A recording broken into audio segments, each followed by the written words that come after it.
राधे कृष्णा जय बोलो राधा रानी की जय जय बोलो श्री कृष्ण कन्हैया लाल की जय जय बोलो वृंदावन धाम की जय जय बोलो यमुना मैया की जय जय बोलो गोवर्धन गिरिराज की जय जय बोलो नंद गोकुल की जय जय बोलो नंद गोप महाराज की जय जय बोलो यशोदा मैया की जय जय बोलो नारद महर्षि की जय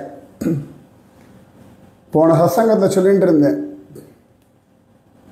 அகம்பாவம் அதுலயும் ஒரு ஃபியூ இன்ஸ்டன்சஸ் தான் நான் சொல்லியிருக்கேன்.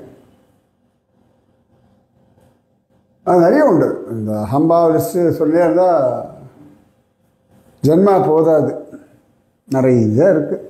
எனக்கு இன்னும் வயசாகிடுத்து ஆனால் இன்னும் முடி கொட்டலை, அது ஒன்று. நான் ரொம்ப யங்காக இருக்கேன், அது ஒரு அகம்பாவம். அதாவது நான் யங்காக இருக்கேன், பகவத் கிருப்பை, ஓகே குட் தேங்க்யூ அப்படின்னு சொல்லணும். எனக்கு இன்னும் நிறைக்கலை, அப்புறமா நான் இன்னும் ஸ்லிம்மாக இருக்கேன், சில பேர் மாதிரி குண்டாக இல்லை, நான் ஃபிட்டாக இருக்கேன், நான் ஒழுங்காக யோகா பண்ணுறேன், நான் ஒழுங்காக எக்ஸசைஸ் பண்ணுறேன், அதுக்கப்புறம் எனக்கு நான் எதுவும் பண்ணுறதில்ல, எல்லாம் நார்மல் அப்படின்னு எல்லாம் நான் பண்ணுறேன், எனக்கே அது நடந்தது, எல்லாமோ உண்டு. உடனே புரிஞ்சுக்கணும், டு மேக் யூ பர்ஃபெக்ட் குரு அந்த அழகாக ஒர்க் பண்ணிகிட்டே இருக்கார். குரு அவரோட லெவலில் உங்களை அழிச்சுட்டு போயிட்டு இருக்கார். நீங்கள் உங்கள் லெவலில் ஒரு எக்ஸ்பெக்டேஷன் வச்சுட்டு இருக்கார், ரைட்? உங்கள் குழந்தை எப்படி இருந்தால் போதும், நீங்கள் எப்படி இருந்தால் போதும், உங்கள் வாழ்க்கை எப்படி இருந்தால் போதும். குரு உங்களை ஒரு பிரகலாதன், ஒரு துருவன், ஒரு வால்மீகி, ஒரு ஆஞ்சநேயர், ஒரு மீரா, ஒரு கோதா, ஒரு நாமதேவர், ஒரு துக்காராம், ஒரு ஞானேஸ்வரர், ஒரு முக்தாபாயி, ஒரு ஜனாபாயி, ஒரு சபரி, ஒரு குகன், ஒரு சுக்ரீவன், ஒரு விபீஷணன், இந்த ரேஞ்சில் தான் குரு உங்களை பார்த்துட்டு இருக்கார். அந்த பொசிஷன் நீங்கள் அடையிறதுக்கான வேலைகளில் பண்ணிட்டு இருக்கார். நீங்கள் இரண்ய கசிபாக இருக்க வேண்டாம், இருந்தாலும் கொஞ்சம் நல்லா இருந்தால் போதும், இப்படி தான் நீங்கள் நினச்சிட்டு இருக்காது. நீங்கள் நல்ல கறிக்கட்டையாக இருக்கணும்னு ஆசைப்பட்டுருக்காரு குரு, உங்களை டைமண்ட் ஆக்கணும்னு ஆசைப்பட்டுருக்காரு, வைரம் ஆக்கணும்னு ஆசைப்பட்டுருக்காரு. நீங்கள் பிளாஸ்டிக்லேருந்து ஒரு மெட்டலாக இருந்தால் போதும், அலுமினியமோ பித்தளையோ ஈயமோ காப்பரோ பிராஸோ பிரான்ஸோ, குரு சில்வர் கோல்டு அந்த லெவலுக்கு யோசிச்சுட்டு இருக்கார். நீங்கள் கண்ணாடி கல்லாக குரு உங்களை நவரத்னமாக்கணும்னு ஆசைப்பட்டுருக்கார். நீங்கள் பறந்தா போதும், கொசுவாக இருந்தால் போதும், கொசு கூட பறக்குமே. குரு உங்களை கவுடன் ரேஞ்சுக்கு சுவாமியை தூக்கிட்டு பறக்கணும்னு ஆசைப்படுறார்.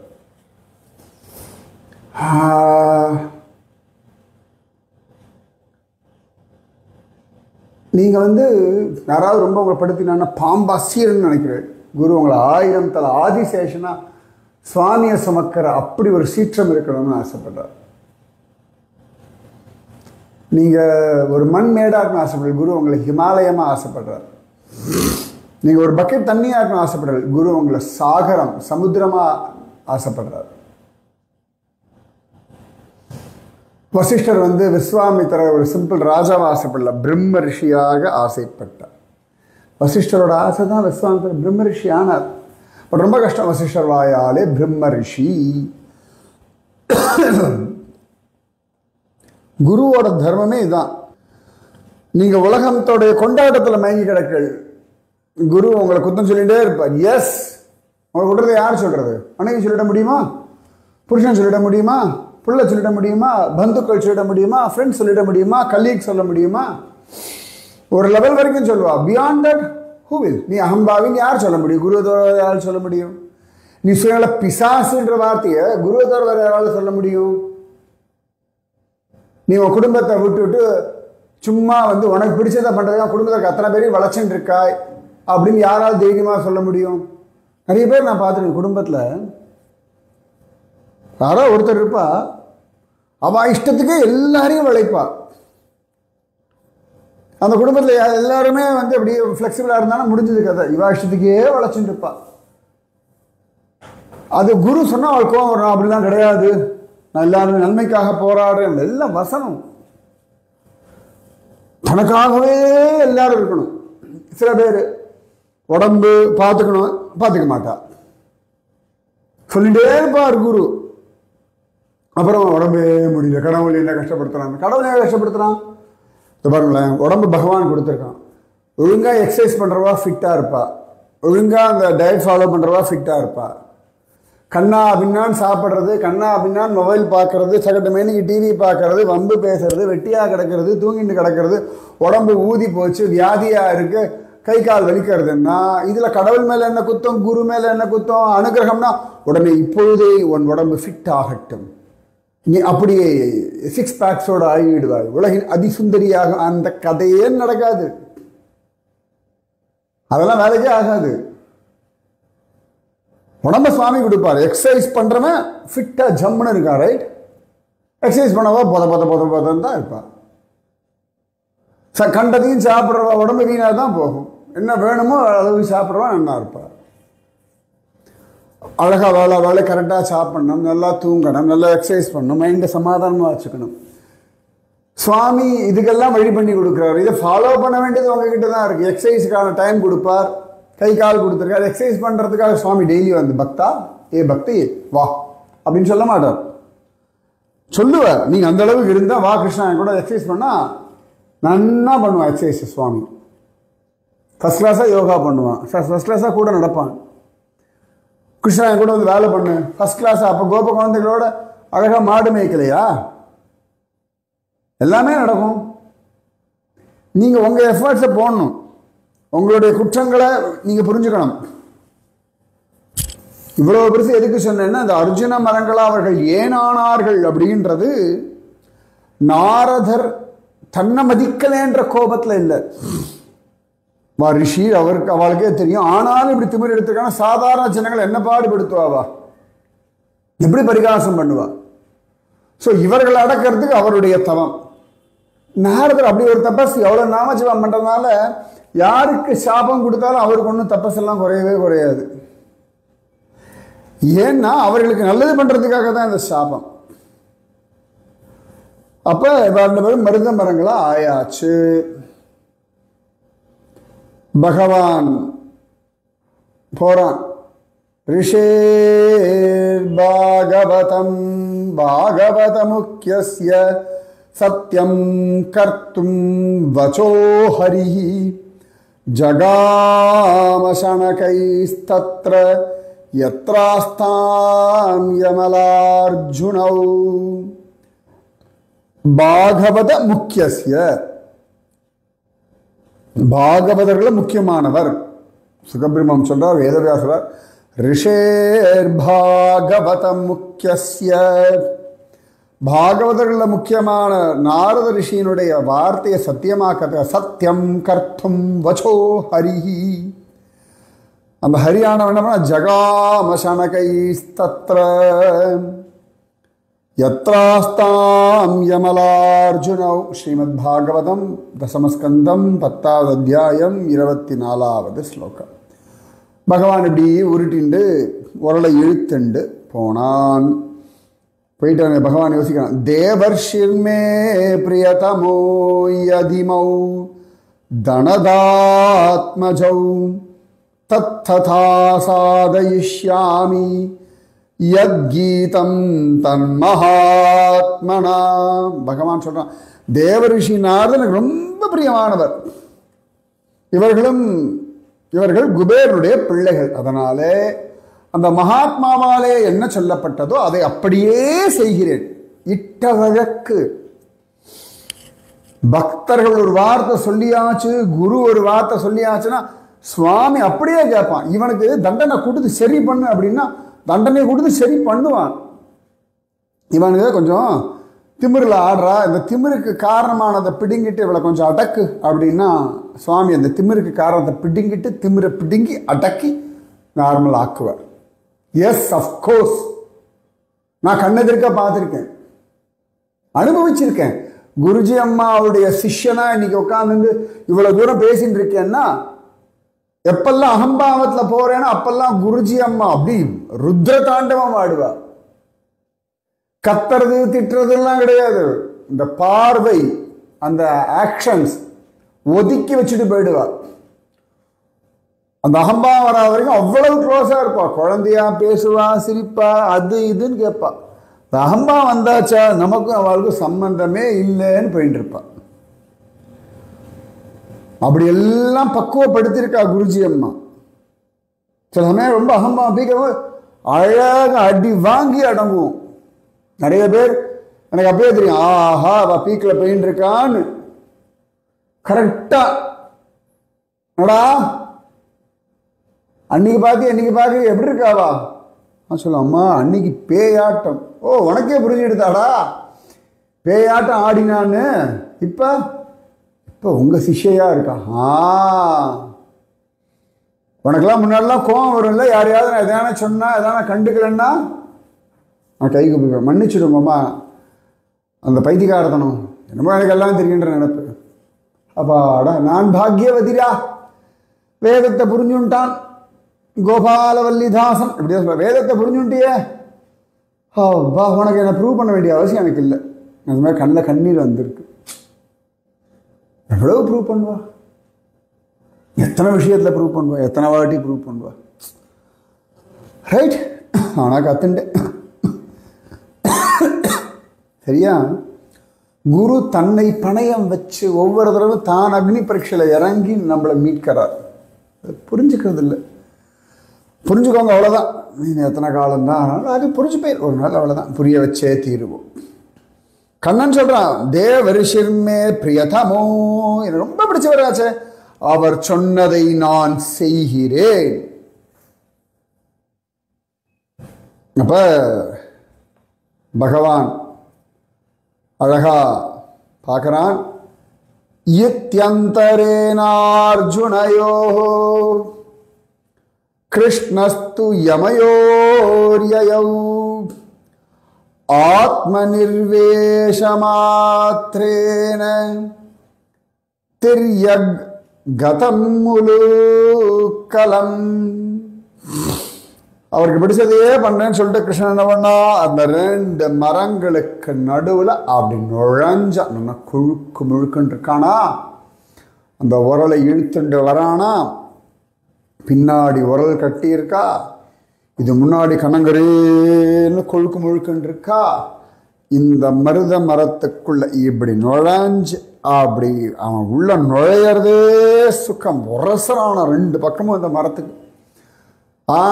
மரங்கள் 100 தேவ வருஷம்னு சொன்னேன். 100 தேவ வருஷம்னா நம்மளுடைய ஒரு வருஷம் அப்படின்றது தேவர்களுடைய ஒரு நாள். அந்த மாதிரி 360 நாள் அவர்களுக்கு ஒரு வருஷம் ஆச்சா. அப்ப அவர்களுடைய 100 வருஷம் அப்படின்றது கணக்கு பண்ணிக்கோங்க, எத்தனை வரும்? நம்மளுடைய 360 நாள் அவர்களுக்கு ஒரு நாள்னு சொன்னேன். அந்த மாதிரி 360 நாள் அவர்களுக்கு ஒரு வருஷம். ஸோ நம்மளோட 360 வருஷம் தேவர்களுடைய ஒரு வருஷம். அப்ப இன்டு 100 36,000 வருஷங்கள் மருத மரங்களாக அவ நின்று இருக்காளா. அப்ப இந்த பின்னாடி உரல் கண்ணனுடைய தூரத்துலேருந்து பார்த்தா கண்ணனுடைய 2 பக்கம் அந்த உரல், அந்த உரலுடைய 2 பக்கமும் பெருசா இருக்கு, நடுவில் இடசு மாதிரி சின்னதா இருக்கு. அதுலேருந்து ஒரு கயிறை கட்டி யசோத கிச்சாவோட கட்டி விட்டுருக்கா. இதுவோ கண்ணங்கரேன்னு இருக்கு. அந்த 2 மருத சொல்றது 2 மருத மரங்கள் அப்படி ஒன்னா சேர்ந்து வேரோட இருக்கா. வேர்லேருந்து 2 ஒட்டி எப்படி இருக்கா. அந்த கால் இடுக்கல நுழையிற மாதிரி கண்ணன் அப்படி நுழைஞ்சானா, வரலையா இழுத்தானா, உரல் இவனை இழுக்க, கண்ணன் உரலை இழுக்க, முன்னாடியும் பின்னாடியுமா உள்ளையும் வெளியுமா இந்த கண்ணன் ஈரந்தார் அப்படி மூவ் பண்ணானா. இந்த குறிச்சும் ரொம்ப அழகா சொல்வார். அந்த உரச உரச உரச மரங்கள் 2 அப்படின்னு, ஏன்னா 36,000 வருஷம் தபஸ் பண்ணவர்கள். கண்ணன் அதை சுற்றி சுற்றி விளையாடி இருக்கான், தொட்டு தொட்டு விளையாடி இருக்கான். இன்னைக்கு பாக்கியம் அந்த மரங்களுக்குள்ளே நுழைஞ்சான்.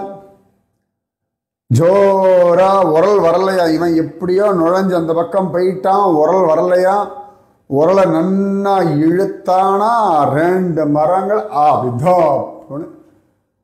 அப்படி முறிஞ்சு அப்படி விழுந்ததான். பாலேன நிஷ்கர்ஷயதான் வகுலோ நிஷ்கர்ஷயதான் உலு நிஷ்கர்ஷயதான் வகு உலூகலம்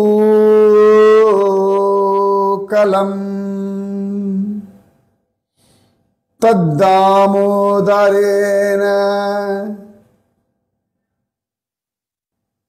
தரசா உத்கலிதாங்கிரிபந்தௌ நிஷ்பேததுஹு பரமவிக்ரமிதாதிவேப ஸ்கந்தப்ரவாளவிடபௌ கிருதசண்டசப்தௌ.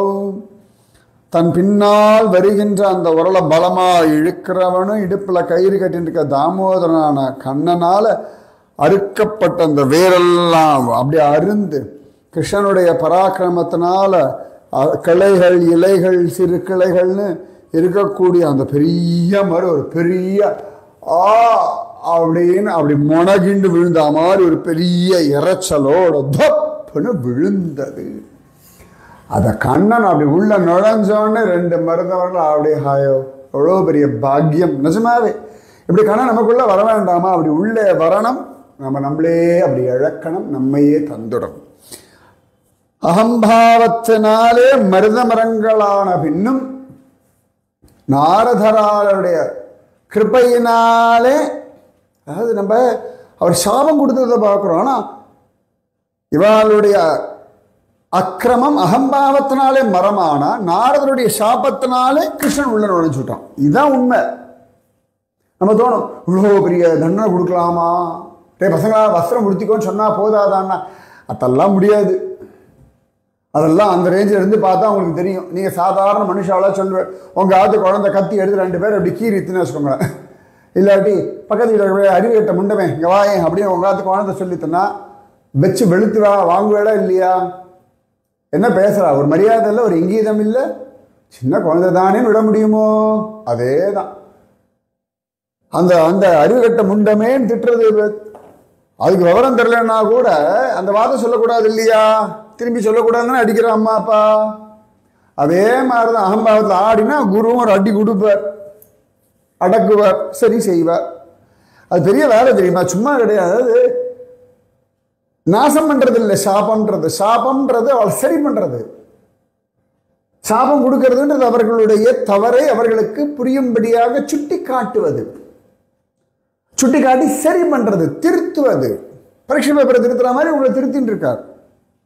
Rectifying you. இப்போ ஒரு மிஷின் ஏதோ சத்தம் போட்டு கட கட கட கடன்னு சமயத்தில் அந்த மிக்சிலெல்லாம் இந்த புஷ் லூஸ் ஆகிடும், கிரன்னு சுத்தம், அரைக்காது, நல்லா சுத்தம் வேகமாக, ஒரு யூஸும் இல்லை. கீழே புஷ் உட்காந்துட்டு இருக்காது. அப்புறம் புகையிற மாதிரி வாசனை வரும்.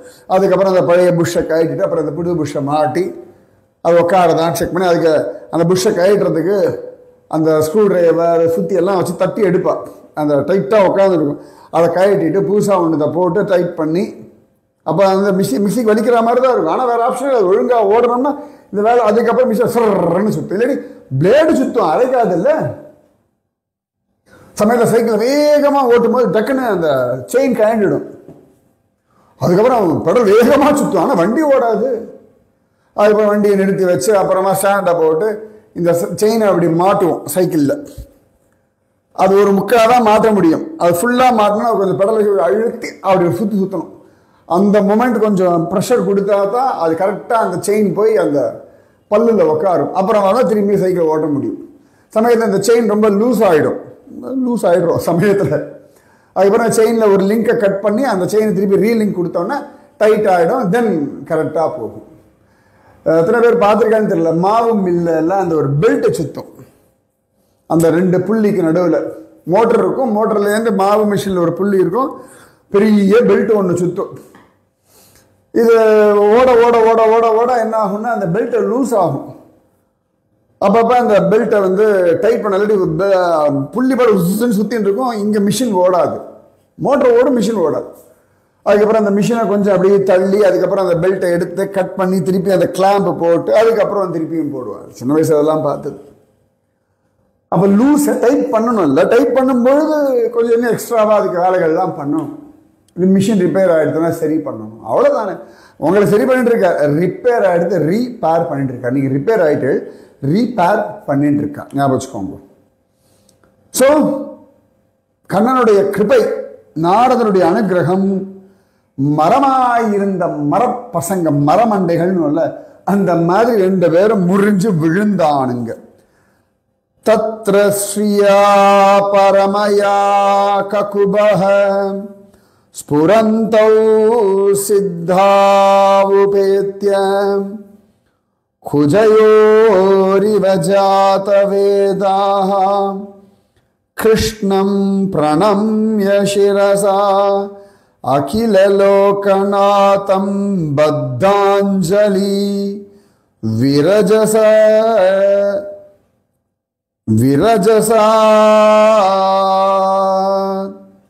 இதமுச்சதுஸ்மஹ. அப்ப அந்த மரத்திலேருந்து அப்படி தேஜோமயமா அக்னியோட ரூபம் போல பளிச்சுன்னு திக்குகள்லாம் பிரகாசிச்சுண்டு மதம் அடங்கின அந்த 2 பேரும் சித்தர்கள் மாதிரி கையை கூப்பிண்டு கிருஷ்ணனை பார்த்து நமஸ்காரம் பண்ணி ஸ்தோத்திரம் செய்தார்கள். இந்த பயல்களுக்கு நாரதர் வந்தபோது ட்ரெஸ் எடுத்து நாரத மகர்ஷி க்ஷமிக்கணும், இந்த மாதிரி அபச்சாரப்படட்டும் அப்படி ஜாலியாக இருக்கணும் சொல்லிட்டு போயிடும். அடே இதெல்லாம் அப்படி பப்ளிக்கில் போய் பண்ணுவாளா, போங்கடா அந்த பக்கம் கொண்டாடிலாம் கொஞ்சம் தனியாக போய் கொஞ்சம் 10 பேர் வந்து கூடுற இடம், பப்ளிக்கான ஒரு கங்கை கரையில் மந்தாகினி கரையில் எல்லாம் பண்ணுவியா, ரிஷிகள்லாம் தபஸ் பண்ணுற இடம், என்ன திமிரு உங்களுக்கு, போங்கடா அப்படி சொல்லிட்டு போயிருப்பார். நான் என்ன பண்ணுறது, அகம்பாவத்தில் தலைவிரி கோலமாக பைத்தியம் மாதிரி ஆடுறதுகள், அப்போ அடக்கித்தானே ஆகணும். இப்படியாக அவர்கள் அடங்கினார்கள், ஸ்தோத்திரம் செய்தார்கள். என்ன ஸ்தோத்திரம் என்று நாளை பார்ப்போம். ஸோ பி ஹம்பிள், கற்றுக்கோங்க லைஃபை.